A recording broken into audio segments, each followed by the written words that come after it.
Hello,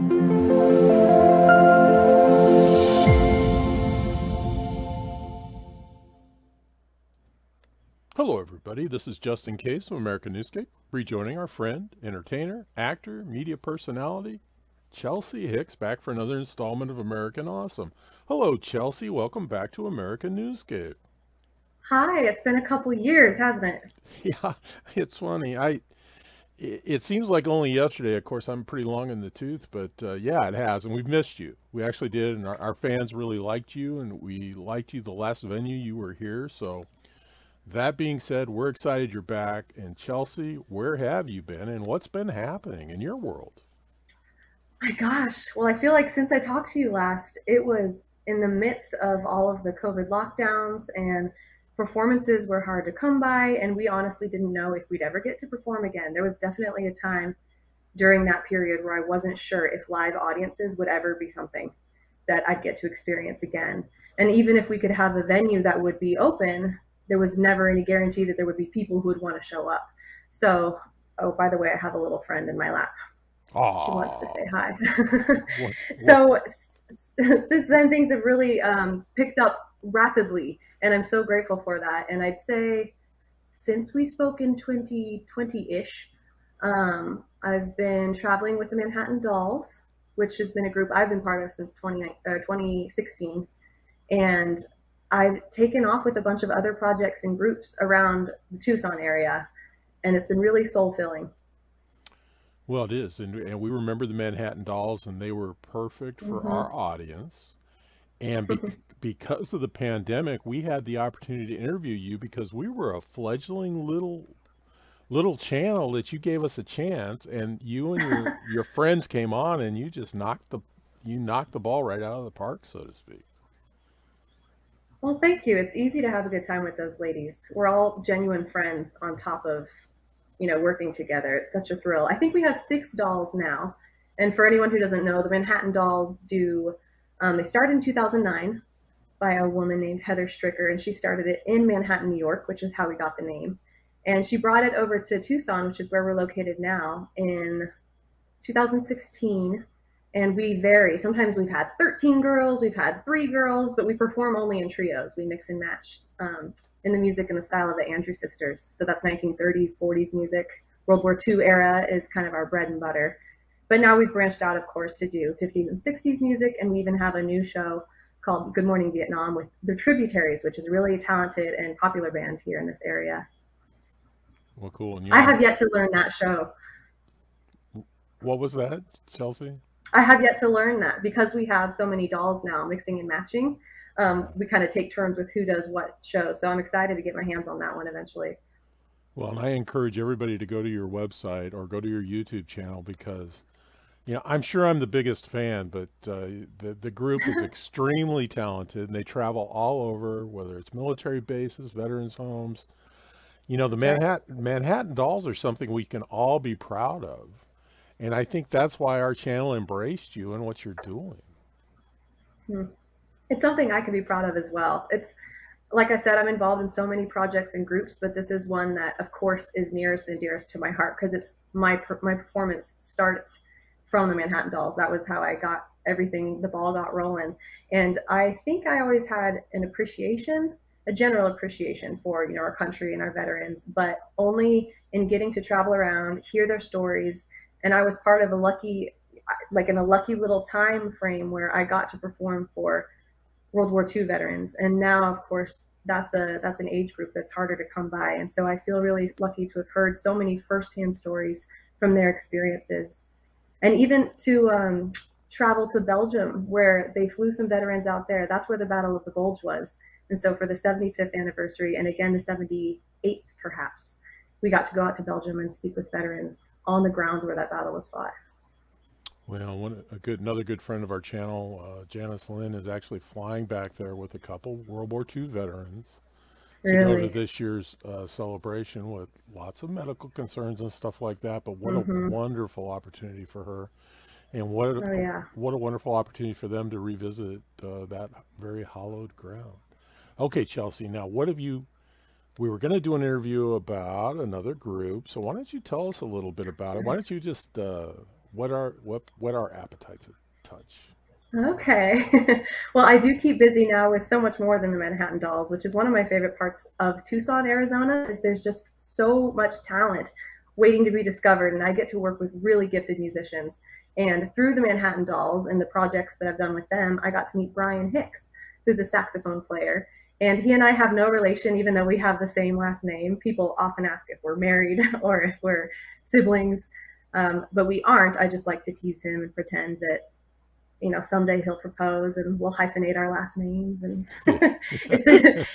it's lots of fun to pick on Brian. But Brian got me involved with a group that he and a close friend of his were in called Blue Dream. This is Mimi again. She wants to say hello. Oh, hi, Mimi. Hi, Mimi. She's adorable. So there's a group. It's a group called Blue Dream, and it just lights my soul on fire in the best of ways. It's also old music, kind of American jazz standards that anyone would recognize, but that's my favorite music to sing. So it really just is so fulfilling. Is this problematic at all? Should we take her down? Well, okay. She's fine. Well, and I encourage everybody excuse me, I encourage everybody to check out those videos as well. You are the vocalist for that group. And that's right. You're kind of this, I want to say, torch singer. Was that a proper term back in the day? And that's right. And you have this wonderful gift of interacting with the crowd. And I'm guessing the crowds just love you, Chelsee. Well, the feeling is mutual.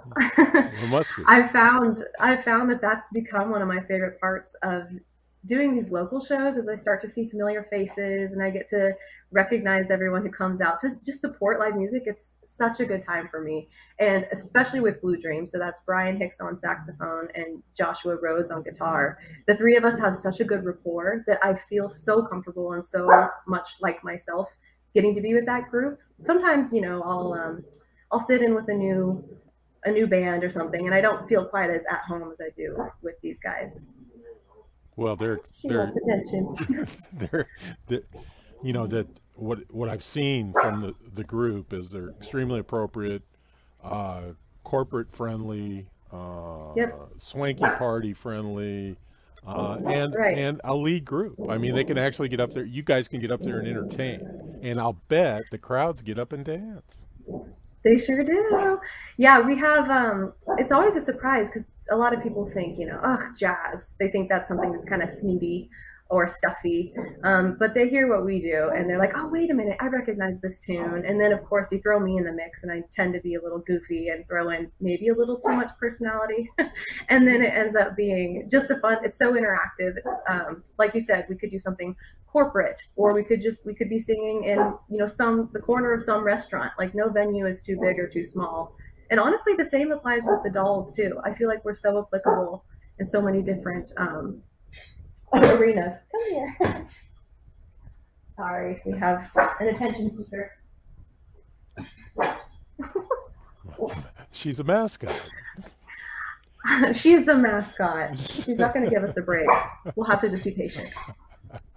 We can be.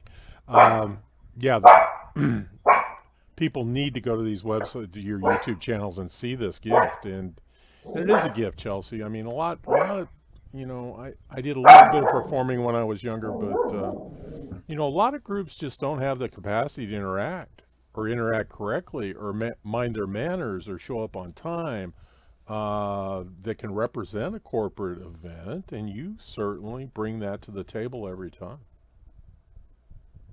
Thank you for that.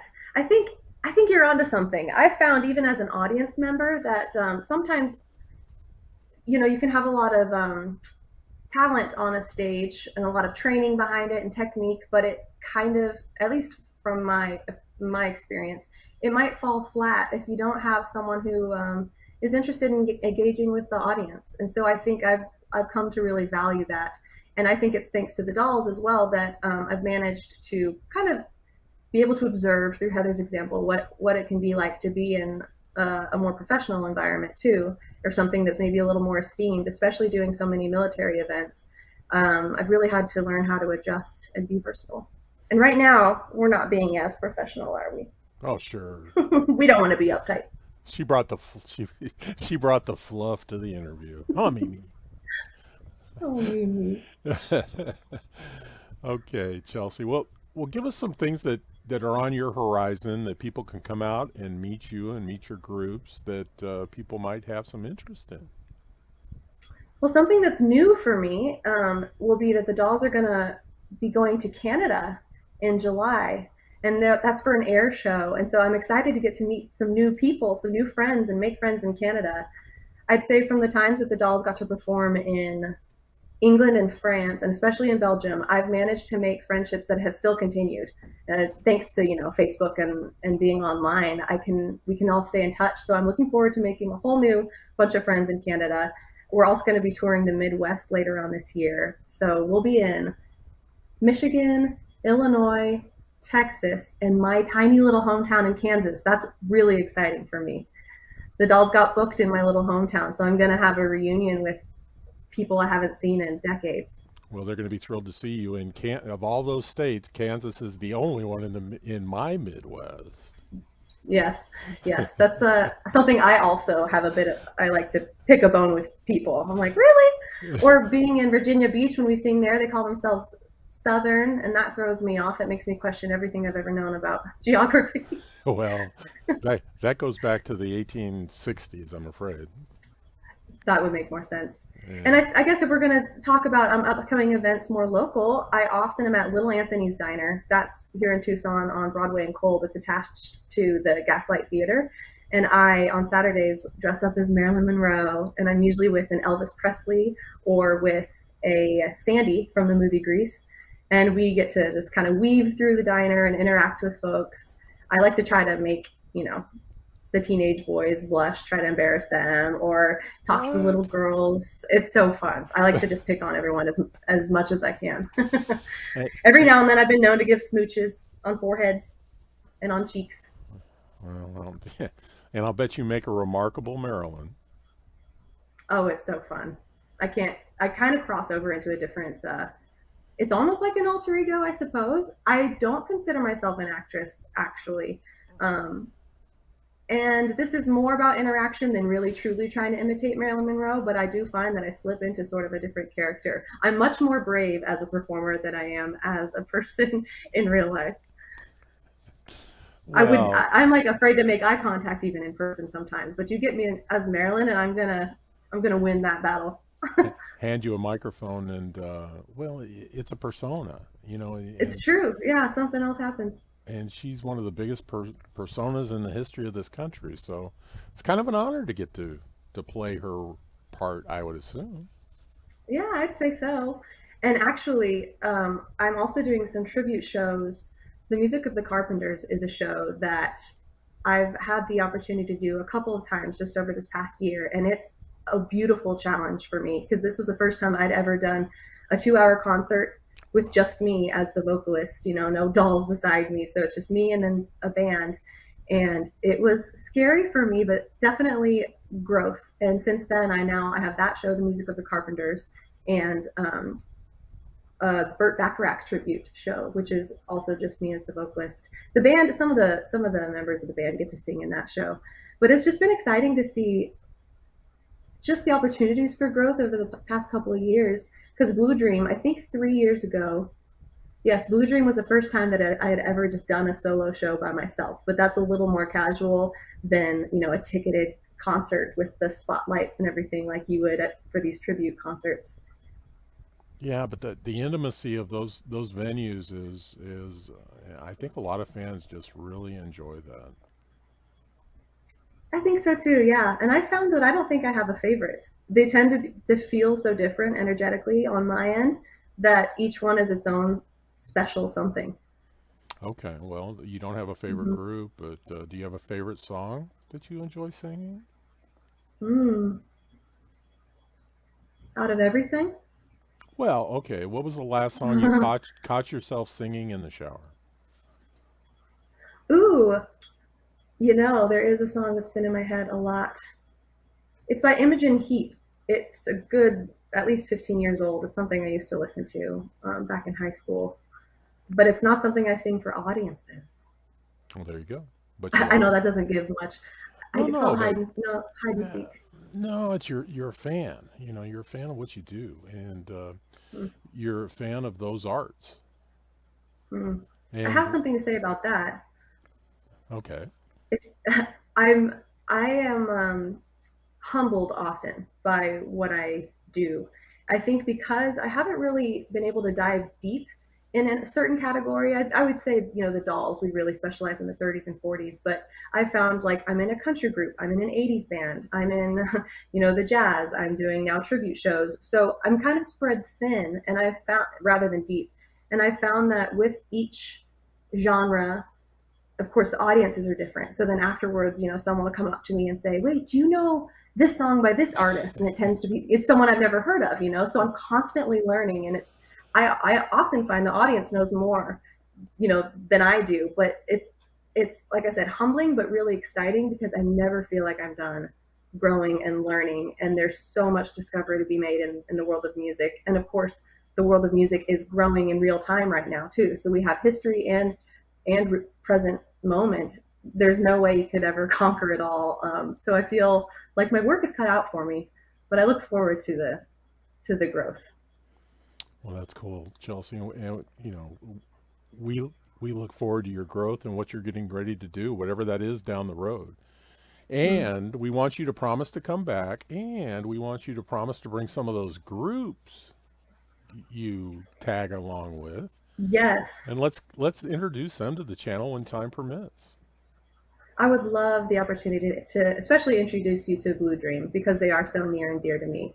If I were to talk about some of the other groups I'm in, there's 80s and Gentlemen, which has been around for over a decade in the Tucson area. And I've been the vocalist with that group. We do 80s music for just a couple of years now. And that's a new challenge for me. It's something very different. And I have a lot of tribute shows. And I do a duo group, often in Green Valley, with a very talented guy named Ken Dalton. And that's always a treat to perform in Green Valley, because the people there like to dance. That Yeah. makes such a difference for me. They love to dance. Well, they do, and Green Valley's always been a unique community. I grew up in Hmm. Arizona, and it was even unique back in 1980, 1975, Really.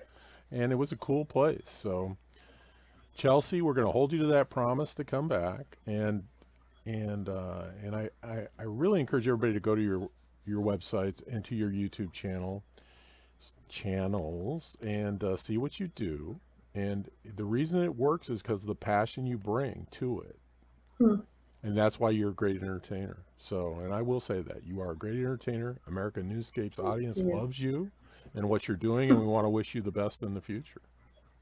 That's so kind of you. Thank you so much for having me here. If audiences wanted to see, the dolls website is themanhattandolls.com, and then I post my every month I'll post my schedule, because I'm all over different parts of town and obviously parts of the country, and I post that on my Facebook page, Chelsee Doll. Okay, very good. All right, Chelsea, thank you very much. We'll catch you another day.